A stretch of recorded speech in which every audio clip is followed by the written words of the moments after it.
Hi, welcome back to Educator.com. This is the lesson on the urban environment. All right, some city facts for you. Point of views have changed on cities greatly, especially since the 60s and 70s. With the rise of the environmental movement around that time, in general, it could have been summed up as people thinking cities are bad and rural areas, they're good. Especially just saying nature in general is good. The problem with that is, of course, when you make that generalization, you forget that cities, they're a part of nature. So just declaring them bad because of certain problems is short-sighted. Yes, especially in through part of the 60s and 70s, there were a lot of cities that had drastic problems with pollution, especially in Los Angeles. I heard that the pollution problem and the smog in Los Angeles was at its peak in part of the 70s decade. But because of different environmental regulations that have come into play at the city level, county level, state level, it's gotten better. So that point of view that just cities are bad and nature is good, we move beyond that. Part of the point of this particular lesson is that cities are a part of nature, and we have to do what we can to limit the problems and negative effects on the surrounding areas. In 1950, fewer than 1/3 of people worldwide lived in cities and towns. That's incredible when you consider that more than 2/3 of people were in what we would consider rural areas. Today, it's almost half of the global population living in cities and towns, which is impressive when you consider that a lot of the undeveloped countries have relatively few people living in cities. But worldwide, yeah, close to 50%. And in a few years, we will definitely surpass that 50% mark. The estimate is that by 2030, it'll be nearly 2/3 of people, 60-something%, living in cities and major towns. In the US, 75% of people are in urban areas and 25% are in rural ones. However, some cities have a net loss recently, in more recent years. For instance, New York, Los Angeles, Chicago, and the San Francisco-Oakland area in recent years have averaged a net loss of 60,000 people a year, or slightly more than 60,000 people a year, which is interesting that people are leaving cities. But in general, nationwide and worldwide, we're seeing more of a net influx into cities. In 2002, 30 areas worldwide were megacities.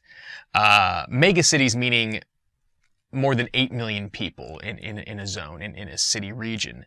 Now, a decade later, we're looking at probably closer to 40 areas, I would estimate. The reason why this is 2002 is with the textbook I was using for these particular lessons, that was the last known data. So, by 2012, 2013, we might have some slightly updated information. Maybe it is closer to 40 now. In the future, most people worldwide will be a part of these urban ecosystems because, like I said, the urban environment is a part of nature. And it's interesting, like I said earlier, there is a distinction when we look worldwide at urban areas and the population influx. There is a distinction between what we would call industrialized nations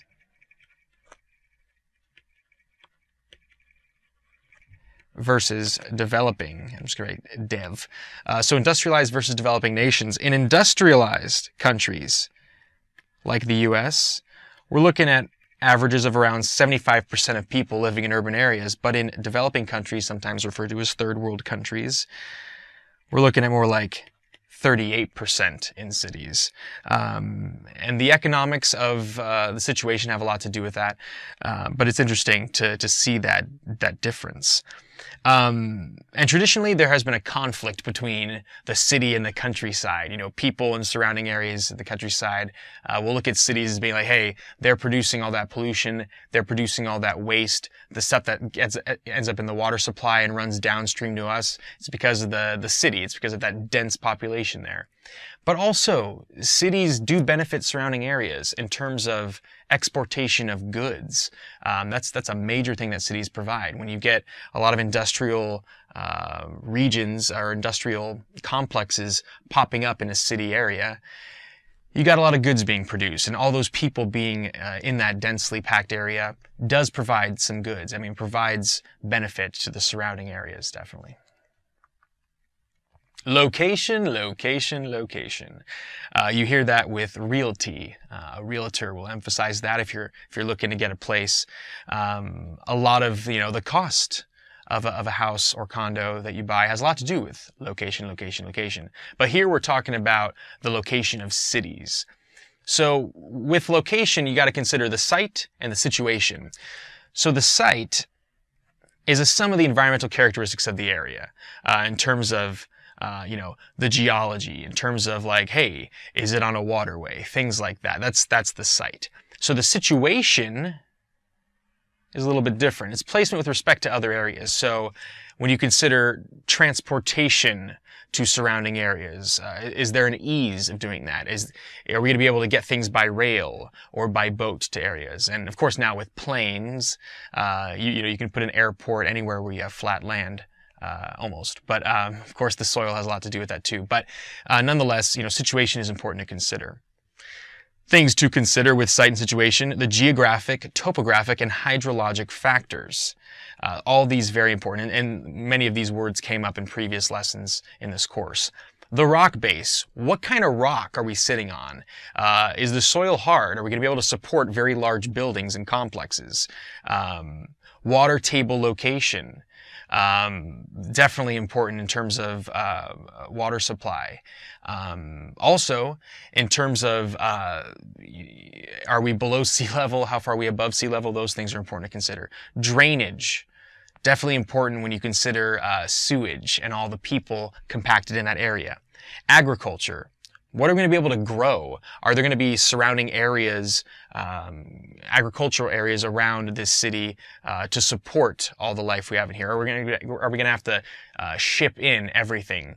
So later on in this lesson, talk about major cities in Alaska and Hawaii, and about how because of the location of some of those places, they have a lot of imports, and that affects the cost of food. Trade, like I suggested earlier, with waterways and otherwise, trading with surrounding cities and other countries, important to consider. Transportation in and out, and then defense.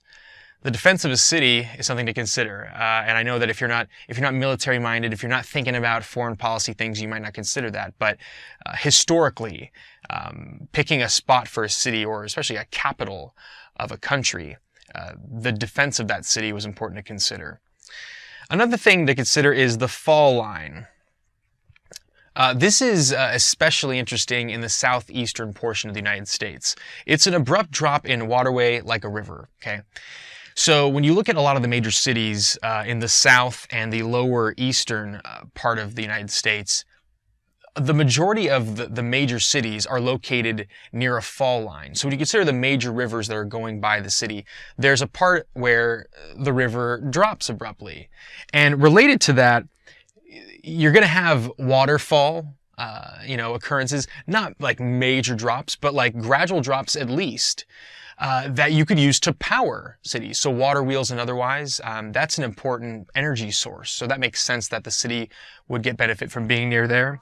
And also you're going from a harder, erosion-resistant rock down to more of the sedimentary rock, the softer rocks after that fall line. So that also affects the ability to make a city work for you.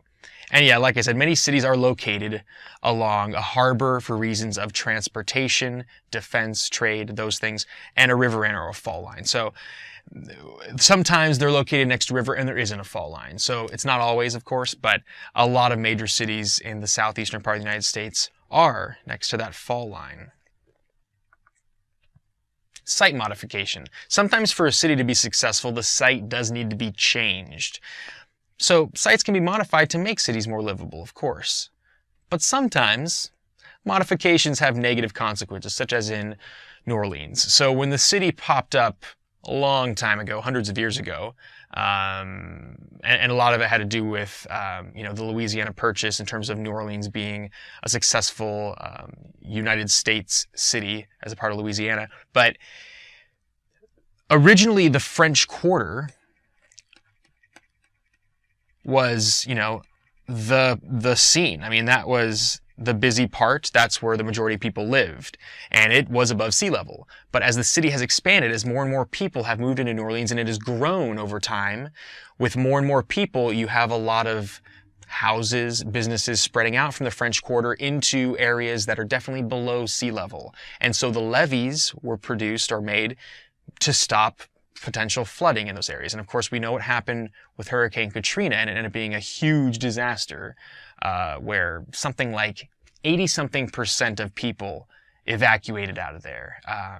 So there have been tens of thousands of homes in New Orleans that have been declared unlivable, and a lot of them have been torn down. Some of them still remain, and so it is a work in progress still. But clearly, with New Orleans, the situation there is good. The site is not. So what I mean by situation being good, in terms of, trade, being next to the Gulf of Mexico, being at the mouth of the Mississippi River, those are good things. But the site, the fact that a lot of the city is literally below sea level, is a problem.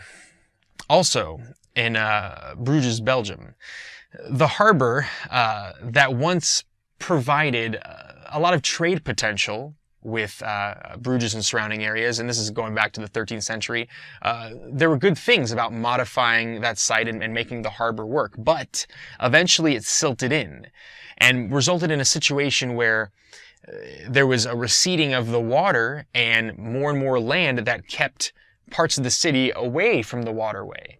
And they didn't have dredging technology when this happened, so when you dredge, you're using big machines to dig up excess land and move it away. So the dredging technology wasn't what it needed to be, and so Bruges had a lot of potential in terms of trade with surrounding areas in Europe. But it's one of those things. What could have been? Maybe if the harbor didn't get silted in, Bruges would have been a more important economic influence on the rest of Europe. But definitely this problem with the harbor over time resulted in a decline in their economic influence over Europe. So site modifications, good intentions, it doesn't always work out in the long run. Here's an environmental history of cities in terms of how they developed over time, over human civilization, to what they are now. So stage one, the rise of cities, we got to go back to the rise of agriculture. So that led to a rise of cities. The fact that you can produce a lot of food in one area where everybody can gather and benefit from the food in that area. And so, yeah, you had situations where, okay, this region has a more densely populated, human population than the surrounding rural areas. And so the idea of the city comes into play as this trade mecca or trade center. And you know what? Initially, when cities weren't so big, the waste of urban areas benefited the rural neighbors. So the farmers in the surrounding areas, especially if they're, downstream or down in elevation, they benefited by, some of that runoff and waste coming from the urban area, in a sense where it fertilized their crops. So that was a good thing. But once we get to the point where the population density is so much higher that there's a lot of excess waste, not so good. And of course, pollution comes into play eventually. Stage two, the urban center. So this is getting to the point where we're looking at, like the Roman Empire and ancient China, where you have a lot more people ending up in cities. And part of that came into play because better transportation. You can move goods farther. And that makes sense in terms of making a city much larger and supplying goods to that city from afar. A good example is, with the Roman Empire, when they first, popped up early on, before they, took over the majority of Europe and parts of North Africa, etc. Early on, the Roman Empire, they would get their goods from just surrounding areas, like, the wood and foods and all those things. They came from just, Rome, surrounding areas around the Roman Empire. But as it expands, you start seeing Africa and the Near East providing a lot of goods, and that's because of improvements in transportation, and that makes the city able to grow and grow and grow over time. Now at this point, this is a long time ago, you still have less than 1 million people in these major cities worldwide. I mean, we're talking like, 900,000 oftentimes, but you're not seeing mega cities during stage 2. Oh, and also the size limitation of how big cities got back then, a lot of it had to do with people's ability to walk to and from work. The average person wouldn't have been able to afford, a chariot.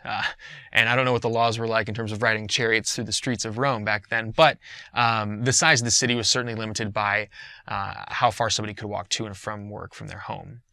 With stage 3, we get to the industrial metropolis, and the key term is industrial here because the Industrial Revolution definitely benefited this time period, where because of further improvements in transportation, with trains, steam engines, just being able to move things much farther, move goods much farther. You have cities popping up in areas where you couldn't have cities before because the difficulty of transporting things to and from that area was just too much. And that also leads to better medication, better health care in these urban areas, and better sanitation. And of course, early on, in the Industrial Revolution up until the early 1900s, you had cases where there were huge sanitation problems.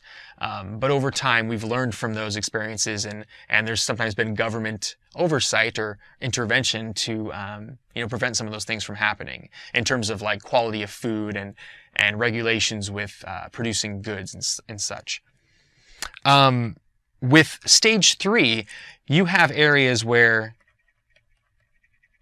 in Alaska and Hawaii even, you can have major cities popping up where you couldn't before, because now you can get goods to those regions, the far reaches of the United States in terms of, the country that we are beyond the contiguous United States. So areas in Alaska could get goods sent into them and provide for those people in that urban area because they can't be growing all the crops that they need.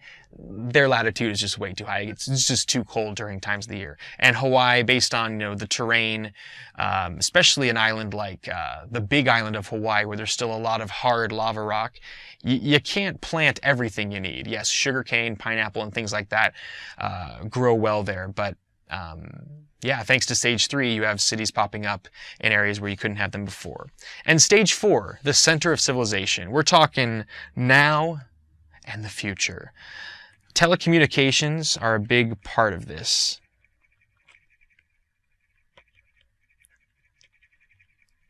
So our ability to communicate with each other over vast distances in an instant like that, sending files and information at a moment's notice, that's a big deal. And now we're looking at a situation where in the future, we don't have to have as many people crowded together in cities, because you can actually work for a company in a city, but be at home outside of the city and still be benefiting the company and sharing information with each other over long distances. And of course, there are exceptions, with manual labor and such. But the telecommunications boom, and in a sense, the communications renaissance that we've experienced has provided a situation where maybe in the future, cities can reduce their pollution. They can reduce their negative impacts on the surrounding environment because, like I said, you don't need quite as many people living in close quarters, potentially. So yeah, maybe we're looking at cities becoming even more pleasant in the future. And if you're wondering what this picture is, this is London a long time ago, probably during the stage 3 time. Planning and the environment. All right, so city planning is a formal, conscious planning for new cities in modern society. And this isn't a new practice, even though we're talking about new cities when you actually plan it out. But this has been in existence since, the Renaissance, since the 1400s. Defense and beauty are some major themes. I mentioned defense earlier in this lesson. The location of a city in terms of being able to defend the surrounding area and defend your country from naval attacks, etc. That's important. not just naval attacks, because not every city is on a waterway, but beauty is another major theme. You want a city to look pleasant. People are going to be more likely to want to live there, and they'll be happier. It does have a positive impact on your psychology and point of view when there's a pleasantness, when there are aesthetics and things you can look at and appreciate. A good example is Washington, D.C. So Washington, the District of Columbia, not the state of Washington, of course. A lot of the design is thanks to Pierre-Charles L'Enfant. And here is Washington, D.C. When you look at the city from up above, there's a major grid where you have a lot of perpendicular roadways and passageways, and then you have angles moving out from that in terms of getting to and from the area. So there is a very geometric look to it, and a lot of it is patterned off of early cities in the Roman Empire. So there are some benefits to the way it was designed, and really with Washington, D.C., with defense, yeah, there are some good things about that in terms of it being along the Potomac. However, it's not ideal. In terms of it being an ideal site, I wouldn't say that, because there's still, in the past and still now, there's a lot of reliance on Baltimore, a nearby coastal town of Maryland. Town's an understatement. It definitely is a city center. It's a huge metropolis. But Baltimore still has a lot of trade going to and from it. Washington, D.C., especially when they first started building it, was very swampy, and it wasn't as good of a harbor compared to something like Baltimore.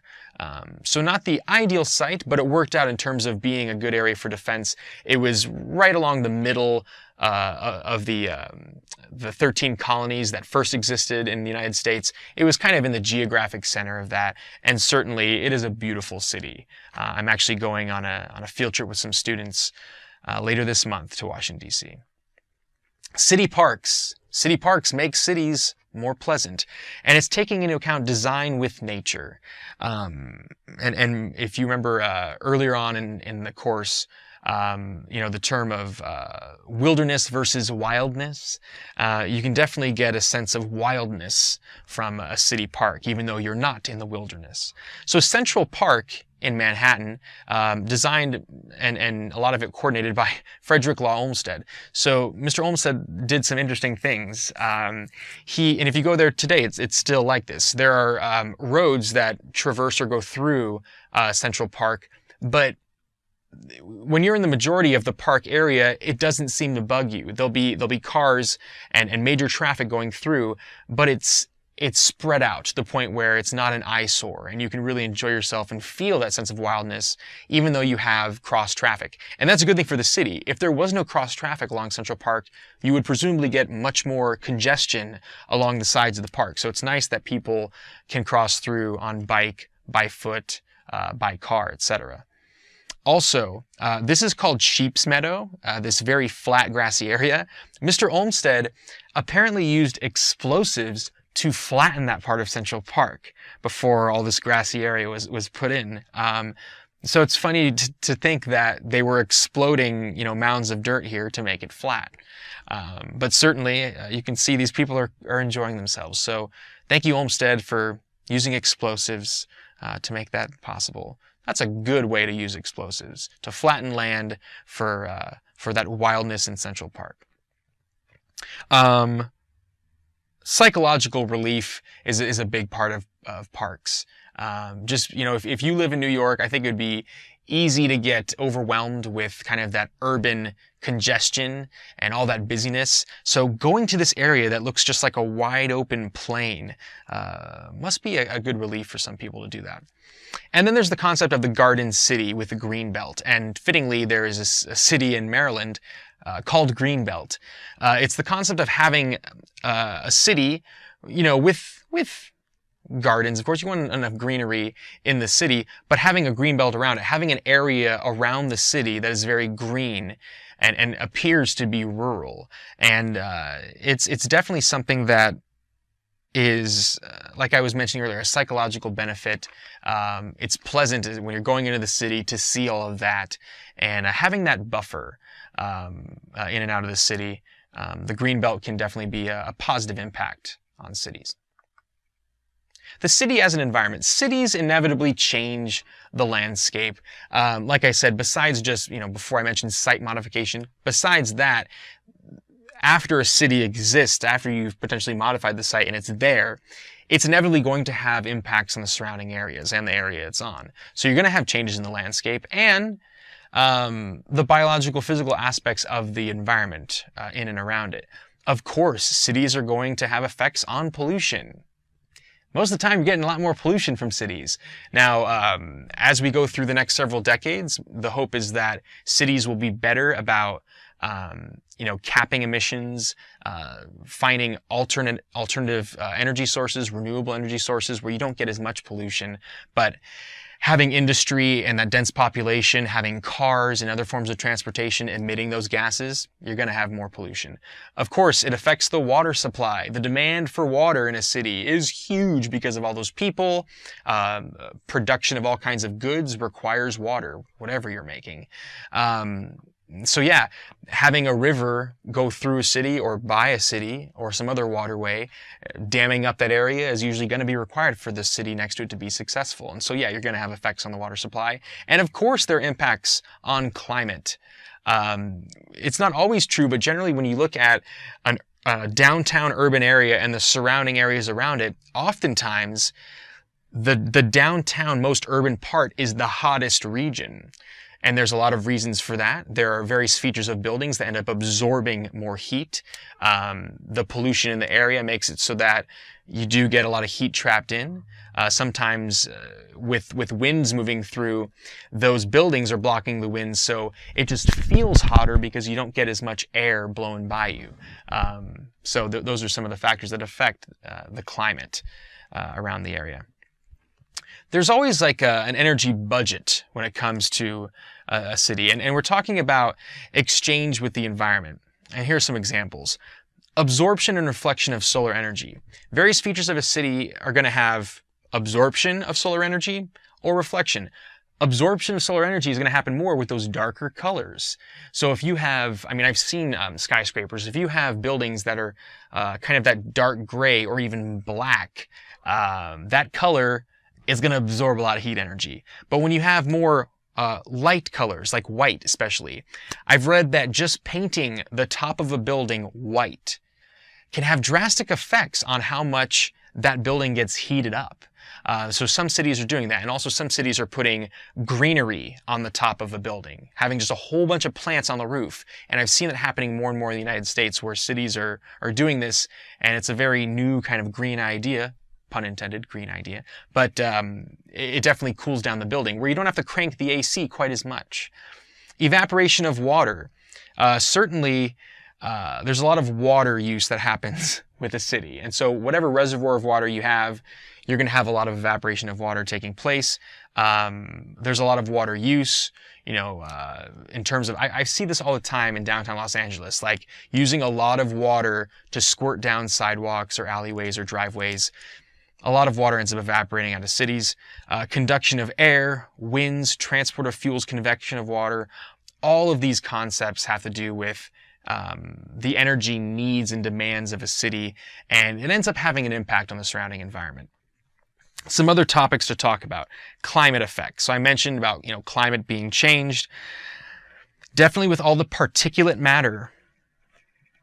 I'm going to write just PM. This came up in an earlier lesson with air pollution. Particulate matter, whether we're talking about cars, planes, trains, factories. The particulate matter ends up making less light, a little bit less light from the sun come down into cities, but also at the same time, cities are like little heat islands because of, burning of fossil fuels and all that particulate matter and pollution trapping heat energy in.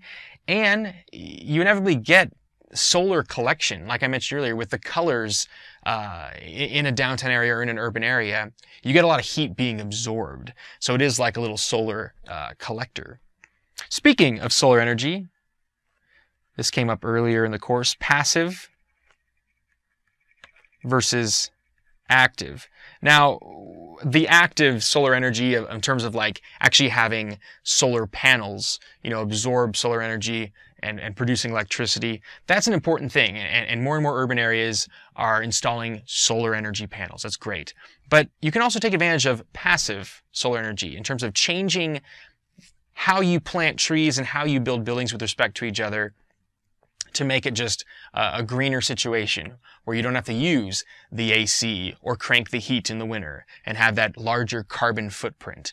A good example, and this was briefly mentioned earlier in the course, planting certain trees on the side of a building can actually make it where during the summer months, a lot of the heat is blocked from hitting your building because of those trees. And in the winter months, if it's deciduous trees where they lose their leaves, then the leaves are not blocking the heat energy in the winter, and the heat from the sun can actually go through the trees because the leaves are no longer there and hit the side of the building and provide a little bit of heat for you so you don't have to crank the heat quite as much. So those are some examples of using solar energy to your benefit in an urban area. With water and soils, there is a lot of runoff to sewers because of all the people that live in a city. And we're talking, flushing toilets, we're talking showers, we're talking, sinks, we're talking everything, using hoses. There's a lot of runoff into sewers. And then during certain times of year, and depending on the situation, you can get backup. If there's flooding and sewer areas, the drainage areas are clogged, you're going to get flooding and a sanitation problem, to say the least. So major flooding has happened in a lot of different cities, and that's something they have to consider. And then, of course, pollution. Pollution's been mentioned a lot in this course. Pollution is something that, we don't want to continue to spew into the atmosphere, and there are negative consequences when it's, out of control. So here, if you're wondering what the heck is this is one example of having a green area in a city. And if you're wondering about the water use here, if they're wasting water, no. These little water fountains with this tiny little waterway here, they have a system where the water goes through this filter, ends up coming back up to use it all over again. So it is cycling through, so you're not just wasting water. So you can have this greenery in this area, and you can even have like minute little improvements in the climate, and of course in the psychological benefits by visiting that area. It's a little bit of that wildness in an urban area. Bringing nature to the city. Let's bring more of that wildness to the non-wilderness. So New York City's High Line is a great example of the challenge of bringing nature to the city. An example of that, or more about this example.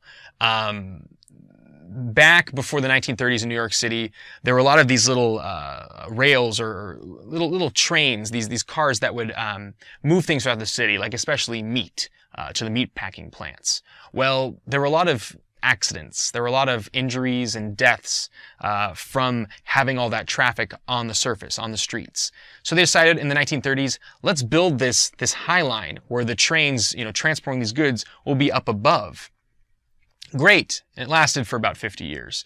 In the 1980s, because of just changes with the situation, they didn't need those trains anymore. You had, plenty of other ways to get the meat where you needed to go. So no need for the trains anymore. So you got this in a sense, a high-rise, rail going through the city. I think it's a little over a mile long. And what do you do with it? It just sat there, okay? And you got a bunch of foliage, a bunch of plant life popping up all over it. And for a little while, they thought, you know what? We should tear it down. Let's get rid of it. But then a group of people came in and say, hey, instead of tearing it down, let's turn it into a park, into an area where people can go up there and walk along it and experience a little bit of that nature in the city, a little bit of that wildness. And there was a project where the human intervention was as minimal as it could be. They wanted to keep some of that wild foliage there. They didn't just take out all the plants that were growing there wild. In a sense, you could call them weeds. They left some of that there, and they just modified it enough to make it have that aesthetic beauty, but also retain some of that natural incidence of plant life that's there. And I did visit there last time I went to New York. I walked along the High Line, and it's pretty cool. I highly recommend checking it out. It's towards the west side of Manhattan, if you're ever out there. Specialized professions have resulted from this need to bring nature to the city, and I'm sure there were some specialists consulting and giving advice on this particular High Line project. And one example of these specialists, there's and I'm sure they're There are at least minors at certain schools. I don't know about full-on major degrees, but you can specialize in urban forestry, and a person who has that specialty could be called a tree warden. Interesting name. When it comes to rivers, in terms of bringing nature to the city, rivers are traditionally valued for transportation, just getting things out of the city, getting things to the city, and waste disposal, not necessarily for beauty or recreation. Now, the waste disposal thing, this is an interesting concept because with waste disposal, there was this old story, and it's one of those things that people have said for hundreds of years, that, oh yeah, rivers, they'll clean themselves every mile, or every 3 miles, depending on who said it. That thought may have been true when there was like one family or one tiny group of people every mile along a river. But when you have a major metropolis along a river with millions of people, that is definitely not true. So you get scenarios where the runoff creates a situation where all of that waste from the people is going into the river and creating a situation where it's dirty. You're going to kill a lot of the wildlife in the river. It's going to smell bad. It's not going to be pleasant. People aren't going to want to go to the riverfront if it's like that. So that's an example of it not being for, beauty or recreation. And I'm going to give you 2 examples of 2 cities with their rivers and how that can vary depending on what river and what city. So with Kansas City, Missouri, my dad's family's from there, and I've been there a couple times. The site of Kansas City, Missouri, you have the confluence or combining of the Missouri River with the Kansas River. And when you look at the sides of the river, the southern part, you have a lot of railroad area.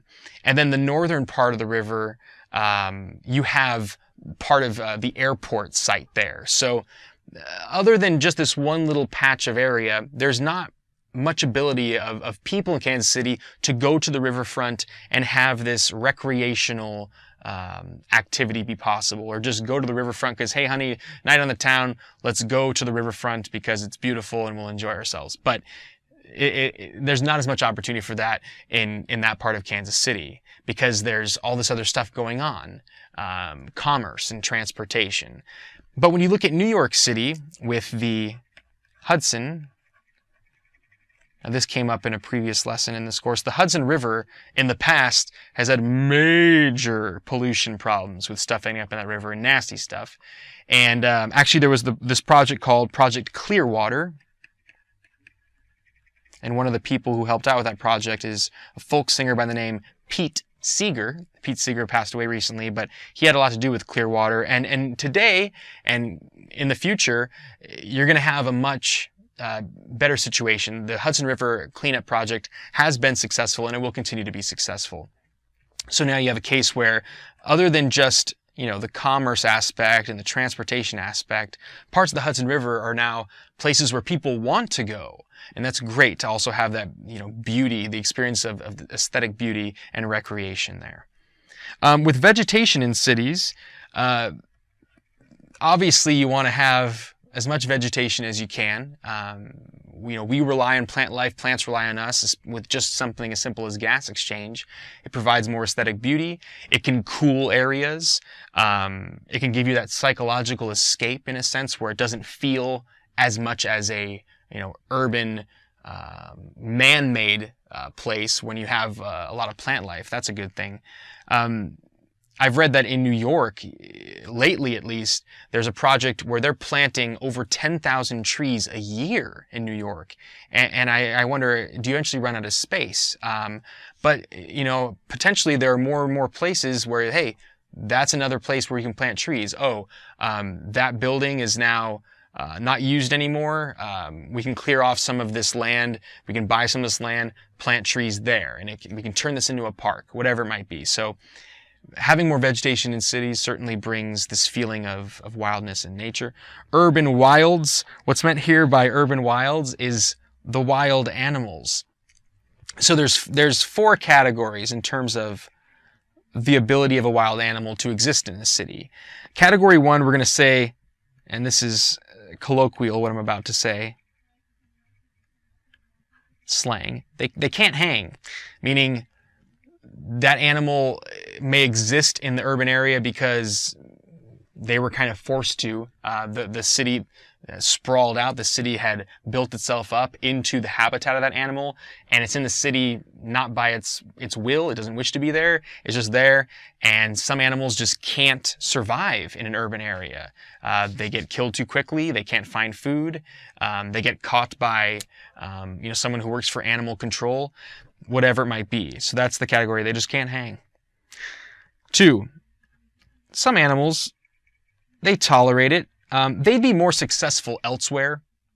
Certainly in a forest or prairie, they'd be more successful, but they're just barely getting by. Number 3, some animals are adapted. This one here, and I'll talk more about the Cooper's hawks in a sec. But adapted could mean that the relationship to us as a human society, it could be neutral, where it's like, we don't really care that they're there. I think some of the birds I see in Los Angeles, nobody really cares as much. It's like, there's a bird flying overhead, no big deal. There are some birds that some people do care about. I'll get to that with category 4.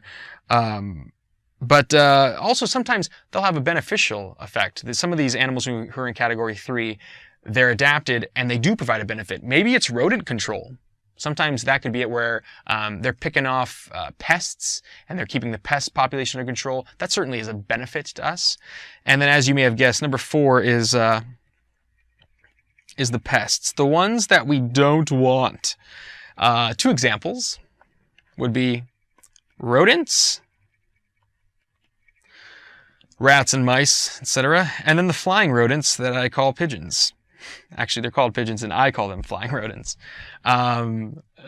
So both rodents and pigeons, they've certainly gone beyond adapting. They are doing very well in terms of finding random stuff to eat and getting by and making lots of babies, and at the same time providing a lot of negatives from our point of view. So things to do, well, you certainly can set up a scenario where instead of poisoning rodents or trying to, just poison pigeons, whatever people are trying to do to get rid of pigeons, or even crows also can be a pest to some people. But let's look at rodents. Some people say, well, let's provide rat poison here and there and everywhere. Well, the problem with that is it can become uncontrolled, where the poisons can impact more than you had foreseen. And so that's a way of trying to manage pests that's not recommendable. That's not the most natural way to go about doing it.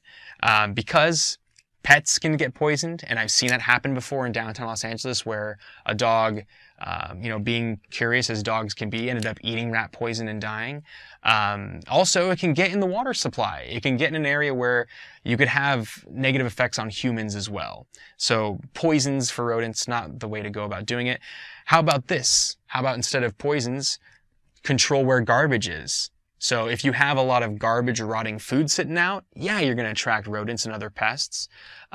Limiting access of those rodents into buildings. So a lot of older buildings have situations where there are tiny cracks, little holes where they can move in and out, and that's how the rodents initially get in there.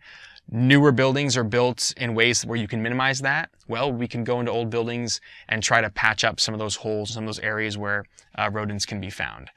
So there are ways to go about doing it that are more environmentally responsible.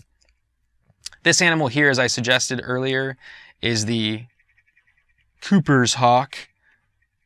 You can find them in Tucson, Arizona, and surrounding areas. This hawk has actually provided benefits for some people. Well, I wouldn't say too many benefits. I mean, perhaps they do pick off some rodents as part of their prey, but they really would fall into the category 3, that the Cooper's hawk in Tucson has definitely adapted to the area. And at the minimum, there is that neutral relationship where humans, we're okay with you, and the hawks get by in that area. So they have been successful. And yeah, we already talked about the animal pests, the rodents and pigeons and others. Another example of number 3 that I like is chimney swifts. Chimney swifts is a kind of bird that in the wild will find trees with hollowed out areas to make their nests, and they'll gather a bunch of materials for their nest, and they use their saliva to glue the nest to the inside of the tree. Well, you have scenarios now where in urban areas, in a square kilometer, you can have more chimneys, which is a place where chimney swifts will go, that's why they're called that, than hollow trees in an area outside the city. So you've created an environment in an urban area where the chimney swifts are like, hey, we're okay with this. And so they're definitely in that adapted category, and they're doing okay with their saliva glue. And now urban sprawl. This is a term that's been on the rise in the last few decades. As more and more people move into cities, demand for land and resources rises because of all those additional people, and this leads to urban sprawl. As cities grow, you need more and more goods. As that demand increases, it leads to destruction of natural areas and farmland. As you build more and more and more, and it's like the city is gradually creeping outwards. And, what used to be rural has turned into suburbia. What used to be suburbia is becoming slightly more urban.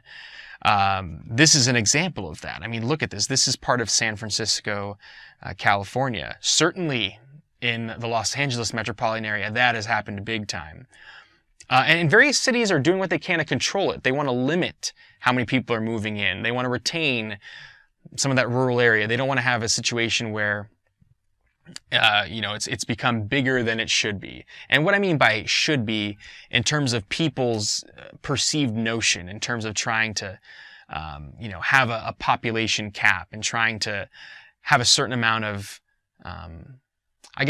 low density population in their neighborhood. Boulder, Colorado has led an effort to reduce urban sprawl. My cousin lives in Boulder, Colorado. It's a great place. It's a beautiful town. And had the community not reduced urban sprawl over the last several decades, Boulder wouldn't be what it is today. So this first started with the blue line. Let me switch to the blue pen because it's the blue line. So this blue line, what is this? Well, back in 1959, they decided that at this elevation of, 1,761 meters. I know that seems random, but the city itself is at 1,606 meters. So let's put some buildings here. Okay, so here's some skyscrapers. That's terrible. But so at 1,600 meters, there's the city. And up here, in part of the mountain area surrounding it, you've got 1,761 meters as this blue line. And so they said, above that blue line, we're not going to have any water or sewer service. So we're not going to have any people inevitably, moving up into here because you're not going to be able to get pipes up there. It's just, that was the city law. We're only going to allow expansion up into this area between the blue line and where the city sits at that particular level. But eventually they realize, hey, you know what? We want to do our best to reduce even the growth beneath the blue line. So they had this idea for a green belt. So the green belt was made in part of this region. We've talked about green belts in this lesson earlier, that it's this greenery that can encompass a city and kind of be like a giant green zone around the border of a city. So having that green line put into part of this region further limited how many people can come in and build up houses and build up new businesses. Well, by 1976, they got to the point where the reduction of people moving in was good enough where it was only a 2% increase in residents moving in or existing in that area per year. Not bad, 2% increase. By 2002, the population had only increased 2,000 people, and that's definitely a success story in terms of limiting the number of people. Now, the limit of the 2% increase in residents per year, one of the ways that they went about doing that was they limited jobs, not necessarily building space for Boulder. And if you're wondering, well, how do you limit jobs? Well, there were laws passed where certain businesses had limits in terms of how many people they could hire and have in a certain area where they were doing business. So that put some limits on how many people can get new jobs in Boulder. So if not as many people can get new jobs, not as many people are going to be moving in terms of settling as their residents. There are some problems, though, with urban sprawl, because here's one example. If, let's say you were able to get a job in Boulder, okay, but because they're limiting the amount of new residents, you just couldn't find a home.